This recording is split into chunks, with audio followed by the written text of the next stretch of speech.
తిరుమల లడ్డు వివాదం ఎపిసోడ్లో సీబీఐతో విచారణ జరిపించాలని డిమాండ్ చేశారు కాంగ్రెస్ సీనియర్ నేత వి హనుమంతరావు. 3 నెలల్లోగా విచారణ జరిపి దోషులపై కఠిన చర్యలు తీసుకోవాలన్నారు. హిమాయత్ నగర్లోని వెంకటేశ్వర స్వామి ఆలయంలో వీహెచ్ దీక్ష చేపట్టారు. కల్తీ నెయ్యి ప్రచారంతో కోట్లాది మంది భక్తుల మనోభావాలు దెబ్బతిన్నాయంటున్న వీహెచ్తో మా ప్రతినిధి సాదిక్ ఫేస్ టు ఫేస్. స్వామివారి లడ్డూలో కొవ్వు పదార్థాలు ఉన్నాయని కూడా చాలా వివాదాస్పదమైనటువంటి అంశాలు కొనసాగుతున్న నేపథ్యంలో వి హనుమంతరావు ఈరోజు ఒక దీక్ష చేయడం జరిగింది. దీనిపైన సమగ్ర విచారణ జరిపించాలని కూడా మనతో మాట్లాడికి వీహెచ్ గారు ఉన్నారు.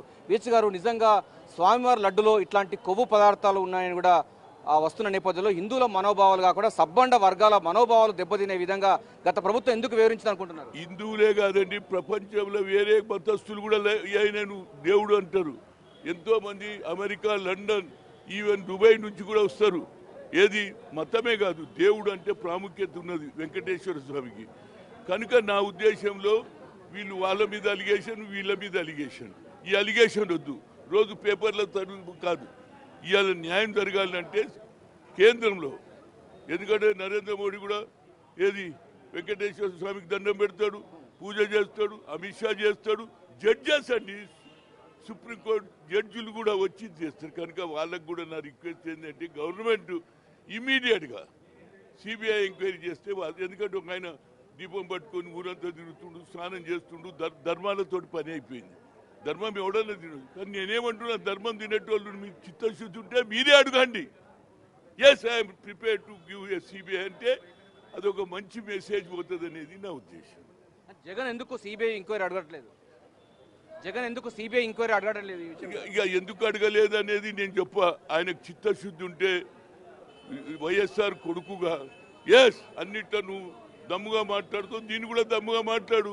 వెంకటేశ్వర స్వామి నువ్వు కూడా పోయినావు, దర్శనం చేసుకున్నావు. 5 ఏళ్ళు ఆయన దయవల్ల నువ్వు ముఖ్యమంత్రి అయినావు. మరి ఆయనకు అన్యాయం జరిగినప్పుడు ఎవరు చేసినావు? నువ్వు చేసినా అంటే నీ కింది స్థాయిలో ఎవరు చేసినావు బయటికి రావాలి కదా. ఫైనల్గా ఎవరికి చెడ్డ పేరు వస్తుంది? ముఖ్యమంత్రికే కాబట్టి మాజీ ముఖ్యమంత్రి కానీ ఆయన కూడా అడిగితే బాగుంటుంది. ధర్మాల కర్మాలతోటి ప్రజలు వేసిపోయింది. ఎవరు చూసినా మా అమ్మ తోడు, మా దేవుని తోడు అంటున్నారు. ఈ అమ్మ దేవుడు ఎక్కడో ఉంటాడు, ఇటు ధర్మాలు తింటాడు. కనుక ఈ ధర్మాలతోటి ప్రజలు విసిగిపోయింది. కాబట్టి సిబిఐ ఎంక్వైరీ జరగాలి.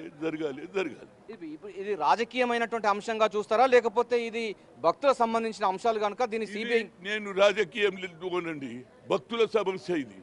ఎక్కడి నుంచి వస్తారు? 3 రోజులు 2 రోజులు లైన్లో నిలబడి వస్తారు దేవుని దర్శనానికి. వాళ్ళ మనసు దెబ్బ కొట్టామా లేదా? వాళ్ళ అంతరాత్మ దెబ్బ కొట్టామా లేదా? అరే దేవుని దగ్గరనే అన్యాయం జరుగుతుందంటే ఇక కింద ఏం జరుగుతుందని అంటారా లేదా? మా దేవునికి అన్యాయం చేసుకున్నది కొందరు ఏది విషయం దాకా కూడా సత్యతంత్రం. ఎందుకంటే భక్తులు ఉన్నారు కదా, సినిమా యాక్టర్లు, జయలలిత కానీ వాళ్ళు అయితే వాళ్ళకు కూడా నాలుక కోసుకున్నారు. ఇప్పుడు మరి రేపు ఇట్లనే లేట్ అయితే వెంకటేశ్వర స్వామి గురించి ఇట్లా కోసుకునేటోళ్ళు కూడా ఉన్నారు భక్తులు. కనుక తొందరగా చేయమని నేను కోరుతున్నాను. అంటే ఈ లడ్డు సంబంధించినటువంటి అంశాల్లో చూసినట్టయితే దీనిపైన పూర్తి స్థాయిలో కూడా ఒక సిబిఐ ఎంక్వైరీ చేసినట్టయితే గత ప్రభుత్వంలో కానీ లేకపోతే దానికి సంబంధించిన కింది స్థాయి ఉద్యోగులు దీంట్లో కొవ్వు పదార్థాలు కలిపారా, లేకపోతే పవిత్రమైనటువంటి లడ్డును ఎందుకు కలుషితం చేశారన్నటువంటి వివాదం కొనసాగుతున్న నేపథ్యంలో వి హనుమంతరావు ఇప్పటికీ డిమాండ్ చేస్తా ఉన్నారు. ప్రధానంగా దీనిపైన సమగ్ర విచారణ జరిపించేందుకు గాను సిబిఐ ఎంక్వైరీ కోసం ఈరోజు మౌన దీక్ష ధర్నా కార్యక్రమం చేపట్టడం జరిగింది. ఏదైనప్పటికీ లడ్డు వివాదం అన్నది అటు 2 రాష్ట్రాలు కాకుండా ప్రపంచవ్యాప్తంగా భక్తుల మనోభావాలు దెబ్బతిన్నాయని కూడా స్పష్టంగా అర్థమవుతుంది. కెమెరా సంజయ్తో కలిసి సాదిక్, బిగ్ టీవీ, హైదరాబాద్.